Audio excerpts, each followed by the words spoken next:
Alright, so it's day 12 of hashtag story year. The whole team's here, and really we're wanting to use this as an opportunity, having all three of us here on the couch with Cam the dog, to recap and talk about how this story year experiment and challenge has been going for us and what we've seen from it. So we kind of want this to be a conversation, and it's just going to be probably a little less formal than some of our other videos, and our other videos are pretty informal, let's be honest. So yeah, what are our reactions so far to the project? A story every day, a little bit tough, and we're super busy people already, and you want each story to be very authentic and have a deep impact with the listener. But to have that caliber of a story takes time. It takes thought. And last week, I just wasn't able to give it the proper thought. So I felt bad even posting anything. Therefore, I said if I wasn't going to do it right, I wasn't going to do it at all. But I was thinking about my stories and what those would be. But I realized that this is a lot more difficult than I expected it to be. Yeah, I think one of the other things that came up when we talked about this before, was feeling depleted from feeling like it's something that you have to do. I think the beauty of storytelling is that the person who's telling the story and the listener both get something out of it, but when it's not done in a meaningful way, nobody does. And I think that's one thing that all of us kind of saw on sharing our stories on video to the internet, not knowing who we were interacting with. It's hard to tell a story in a really meaningful way because you don't know what that connection's going to be. And I know that I mentioned that the stories that I would really want to share that I think would be the most meaningful are not stories that I'm going to put on the internet for everyone to see. They're something that I would tell one or two people or just my dog, Aunt Cam knows all. But it's kind of like, how do you encourage people to use story when it's really that hard, and how do we do that in a meaningful way and not just make this a demonstration that it can be done, I guess. Yeah. I think it's a testament to what Self Narrate is. I mean, if you think about, we are a group of storytellers by trade. We help people create better stories. We've told stories at meetups. We've told stories on podcasts. But it's still difficult to constantly think of life as story. So I even use it to think about, if we're storytelling professionals, imagine how much growth someone can get from watching this video for the first time that's never thought about how to tell a good story or how to develop their own story, and how much growth that they can benefit from partaking in developing and creating the best story of themselves. Yeah, and I really like your point about creating the best story of yourself, because when I think about, this idea of story year, to me, and I know that it's different for everyone because everyone is at different stages of personal growth and reflecting on our stories. I mean, we may all be in different places with realizing what our stories are. And for me, it's an opportunity to stop and constantly reflect. Like, for me, story is such a tool, and I know for other people too, for self-reflection, and to realize that I'm constantly framing my life and constantly making decisions based on what I believe about my life and, how I believe, the person that I believe I am or the person that I want to be. And that drives so many decisions, from what I have for breakfast to how I interact with someone that I pass in the hallway at work to how I make a really big decision. And all of the, story is static and it's fluid at the same time. Mm-hmm. So I think that we don't have to just tell, this is what I did today on video. I think we can look at story as more than that. It's a commitment to integrating that into our lives on a daily basis and letting that be meaningful not just in telling stories, but in keeping that mindset and letting it impact our lives. Does that make sense at all? Yeah, I mean, Story Year and the 100 Days of Story Challenge was an experiment from the beginning. And what we're finding is that, you know, the idea to actually share a video story every single day for 100 days maybe isn't the best way to approach being engaged in storytelling and thinking about your life as a story for 100 days. You know, I think everyone here has actively been looking at their experiences as a story because of Story Year in a way that they might not have been otherwise. It's very intentional, but that doesn't necessarily reflect I'm going to share 100 videos worth of stories every single day. But I would also add that from my perspective, I have been able to do a video every single day, and I found the practice to be rewarding in ways that I wouldn't expect. You know, for one thing, I ran out of stories pretty quickly on. Like I have a chart that Carly actually designed that is 100 days, and you write 100 stories in it, and then when you get to that day, you just record that story. You do prep work, and I wrote all my stories I could think of, and in 10 days, I was already done. I was like, oh my gosh, what am I going to do? So I've been actually using this as an opportunity to go back and do something I've wanted to do for a long time. Go back and look at my old journals. Go back and look at old pictures. Think about, expand my self-reflection beyond the same stories that I tell about myself or that I tell myself again and again and again.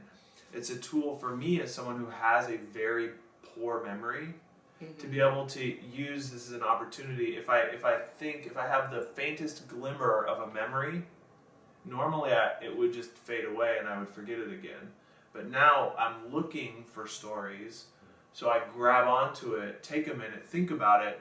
It's why I think the one of the last stories that I've posted as of this date was about my audition for the High School Musical reality show. This is something that I had forgotten about, but it came back, and because I was looking for a story to tell, I shared that story. So, I mean, it's not going to be, everybody's experience is not going to be the same, you know? Maybe for you, one story a week, one story a month that's authentic and true to you is going to be what is impactful and important, and that's how you practice the 100 Days of Story Challenge. And maybe it's every single day, but I think that overall what we're getting at here is the idea that the 100 Days of Story Challenge and Story Year as a whole is a practice to be thinking thoughtfully and intentionally about your experiences as a story every day instead of every once in a while or never, if that is the case. But think about your stories intentionally each day, and when you feel authentically empowered to do so, share it, tag it, #StoryYear, we want to see it. But I don't think that's what we came in expecting, but it's something that I think we all agree on. Absolutely. I think it's hilarious that, you know, we came in really hyped. Oh, we were 100 stories. Yes. This is going to be great. Yes. I remember, so a couple of days ago we all got together, and I felt really bad that I wasn't able to keep up with my 100 Days of Stories, and the reason I took a break is because I had kind of this gut-wrenching reaction to the project, because I'll be honest with you, Self Narrate is Brandon and Jaren's brainchild, and I had encountered them in person, but my first experience with one of the meetups that we do about a year ago was not a positive one at first. I wasn't comfortable in the environment because it was an especially emotional storytelling session. And I was like, man, this whole storytelling thing, it's not for me. So, even as someone who has seen such a personal buy-in into this process over the past year, and now working with this group, I kind of went back to that original gut reaction where I was like, this is too much, too fast. I feel too vulnerable. This isn't a safe space for me. This isn't authentic. You know, it's funny how it's kind of ironic, you know, that this goes in circles. But it's funny what you were talking about going back into old memories. And I don't have any old journals, but what I love to do is ask my mom to tell me stories, which she's a classic storyteller anyway. And I'm going to tell you a story about my mom telling stories. I remember, and this kind of all happened at once. I was going through a really hard transition in my life where I was, it was right before I moved back to town.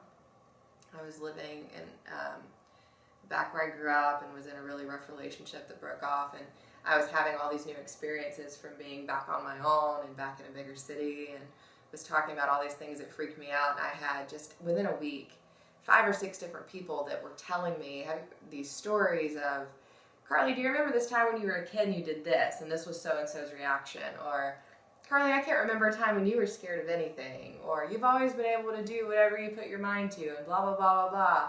And I remembered a time in my life when I did think very positively about myself in a healthy way, my abilities to do things, and that had gotten beaten down so badly. And then to hear how other people viewed me and talk about how my experiences impacted other people, it kind of made me fall in love with myself all over again, you know? And it's funny how kind of going back in time, I think conflicts can just wear us down to the point where we think we can't get through anything. But again, it's that self-reflection, and maybe it's not something that we can explore ourselves, but we need to find some people who have been through it with us that can tell us our story when we can't do it ourselves, because I know I couldn't. Yeah, I know for myself, I usually snowball, you know, and that's where it starts off as one little snowflake or one negative thought. And it just grows and grows and grows to the point where I'm just like, oh my God, like I can't do anything. Like you were saying, you know, I struggle with that with my studies, you know, and it takes sometimes telling those conflicts to other people to help them provide you with a different perspective or look at it through a different lens. I mean, I can definitely relate to what you're saying. That happens all the time. And, you know, I like that, you know, that there's literature, you know, and stories that I always say there's strength in counsel, you know, and with that's more than just, I got a squad, you know. Yeah. But what does that mean? I have a group of people who look at me as the best version of me when I don't see myself in that light. And they help bring us back to that person and that person that we always knew we were, but life can make us forget. You know, I definitely can understand that. Yeah. So, good stuff. Yeah, I think a big thing about Story Year, as much as it is looking back at experiences and trying to reflect on those, it's really learning how to be present and to truly take the time to interact with ourselves as we should, and to think about our lives. There's a reason why meditation and why the idea of renewing your mind have been around for so many thousands of years. And then, you know, also looking for the opportunity for stories to make an impact, whether it's sitting and actually asking someone about the photo on their desk, or really taking the time to get to know other people and get to know ourselves, because it's through those stories that we really find out just how cool we are. And I'm a real human being, and I've done cool things, and I can empower others to do that too. And imagine if we all did that, and that's why we wanted to focus on Story Year. We just didn't realize we were doing it the wrong way to begin with. Well, I would say the wrong way is maybe not the correct, wrong way, but maybe the wrong emphasis. Yeah, I think emphasis is exactly right. So, I mean, I think to kind of bring it all in, we still encourage you and hope that you would walk the 100 days of story with us, and whether that means doing like me and posting a video every day, or posting a video once a week, or once in the 100 days. But spending these 100 days, the first 100 days of 2016, thinking each day about what your story is, intentionally seeking opportunities to share your stories with others, and ask other people for their stories.